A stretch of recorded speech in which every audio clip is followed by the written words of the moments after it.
when we're not experiencing or finding the love and support that we'd like to have from others in our immediate family network, with our partners, in the workplace, with our friends and connections further afield. It's that harsh reality of the reflection of the inner world being mirrored into our external world, with this sense that whatever we do in our outward seeking, our requests for support, our frustrations expressed to people that we feel should be offering us some kind of sustenance, some kind of emotional, energetic nourishment, that there comes a time when we have to reassess our quality of asking and our approach to, let's say, outsourcing. And asking for help from other people is sometimes the hardest thing that we can do, because it's a kind of acknowledgement first and foremost to ourselves. Okay, I need some support here, and then to share that with someone else is doubly vulnerable, because it might not be understood. It might not be, the space might not be available there for you to express that and be heard in a way that will actually make you feel acknowledged, and that someone connects with you and is resonating in that understanding. And actually, there comes a point, I believe it's like a emotional cycle or stage that we all reach many times, but at different points during our lives, where you will reach out and muster the energy to actually ask someone for that support, or ask many people, and then feel completely alienated and not heard, not seen, or acknowledged, because no one seems to be able to give you that. And it's at this point we really need to turn to ourselves. That's what options do we have left, and that's the uncomfortable part of that journey, spiraling ever more deeply inwards, because we are facing ourselves and our weaknesses head on. We know ourselves better than anyone else, and we know our ins and outs and our tricks to seek validation, or to manipulate situations to get attention, because the inner child in that moment is driving us to to seek something to fill a wound or a trauma, and coming to view all of these things like at a point where all other options are exhausted, and you have to just face the music, is not easy. And I speak about this freely through my own experiences, and in no way am I suggesting that the kind of help or support that might be necessary in terms of crises with issues to do with suicide prevention or self-harm, or anything that impacts an individual's immediate safety or anyone else's immediate safety, so domestic abuse or sexual violence or anything like that. Of course, those are absolutely points where the internal voice actually can be so challenged that we are afraid even to act on that impulse to reach out for support. And those are the times that we really do, without question, need it. So I'm not suggesting that anything with that level of seriousness becomes a task for an individual battle. And I also say that from experience because I've done the individual process, and it's not easy. But I've also had experiences that touch on all of those areas that I just mentioned, where I did reach out for support and it wasn't actually there, not in the way I needed it. Now, there are some amazing organisations and charities, and there's some amazing work going on at support agencies and places that directly deal with this kind of stuff, and people have training that is appropriate and trauma responsive. But life is full of complications, and sometimes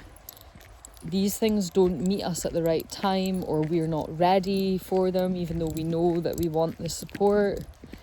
And that's another issue. But sometimes they just don't deliver. Sometimes things don't align, and that's sounds blunt and it sounds rather negative, but it's something that I've experienced, which is why I'm expanding on this point of, like, it comes a time usually when you're at like some kind of breaking point where you are left with nobody but yourself to draw on resources that you didn't even think you had, and that you never imagined that you would be in a crazy situation or circumstances with literally no one else, nobody that has your back, and you're like really up against the wall. And that's a totally crazy feeling. It defies logic when you find yourself in a situation like that, particularly if we're talking about where your own value systems lie in terms of the kind of energy that you share and give to other people. Like, perhaps you are very freely giving of your time and energy and support to others without any kind of motivation or desire for like energetic reimbursement or otherwise, and that when it comes to you being in a situation of crisis, you find that no one's there. So I believe this is something that everybody happens to everybody at least once, and if it's happened to you once, it doesn't mean that it won't happen again. The unfortunate and challenging thing with trauma is that once it is compounded by a series of events, it becomes complex trauma, which often leaves you more vulnerable to re-traumatizing through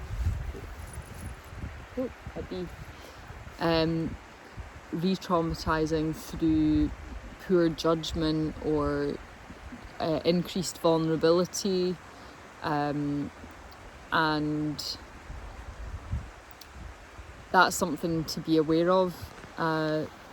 So the reason I wanted to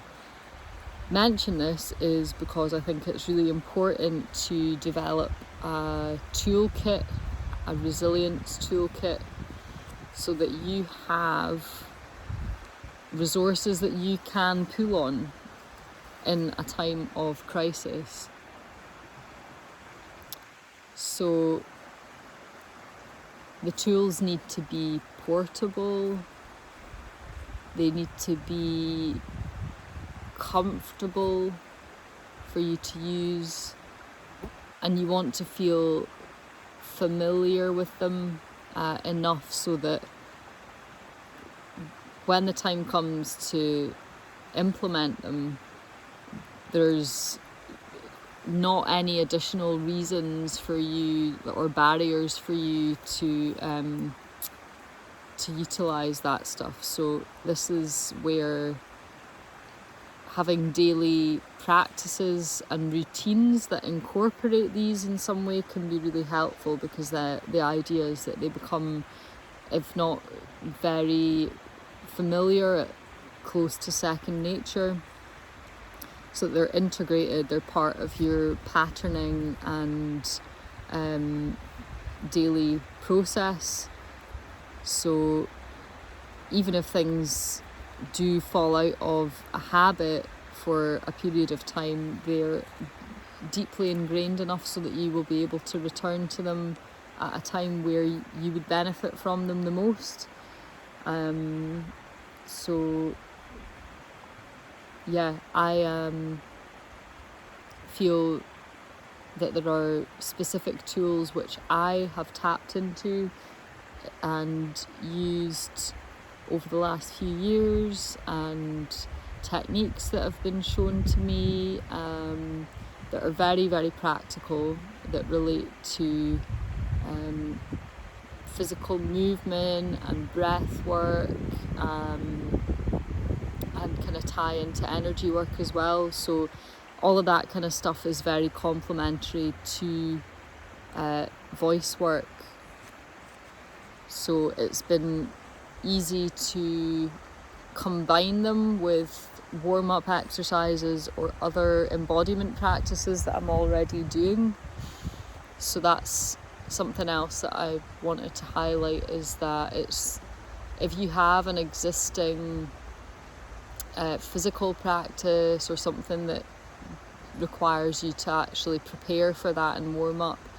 that's a good time to tag on these additional things, so that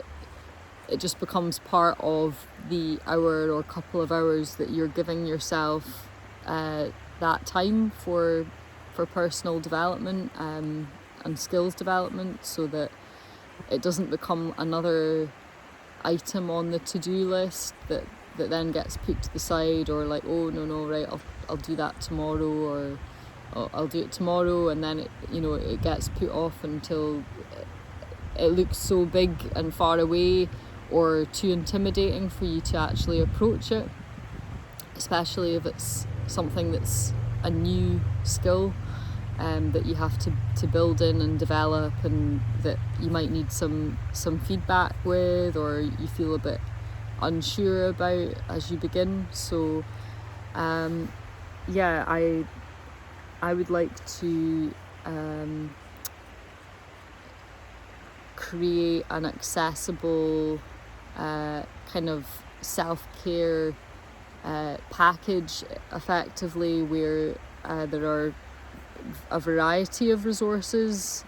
that are complementary to each other, that can then be shared, and that are kind of easy to integrate. So that's something that I will be exploring very soon. And yes, I just wanted to talk a little bit about that, because I think particularly right now the trajectory forward is uncertain for most people, in terms of the capacity we have to envisage how certain quite crucial elements of the way that we societally conduct ourselves are shifting. And so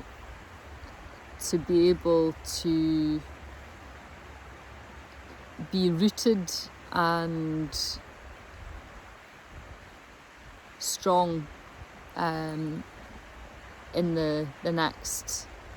months and years, I expect, I think to have a resilience toolkit is really important. So I just wanted to share that with you all. I hope this finds you well, and take good care of yourself.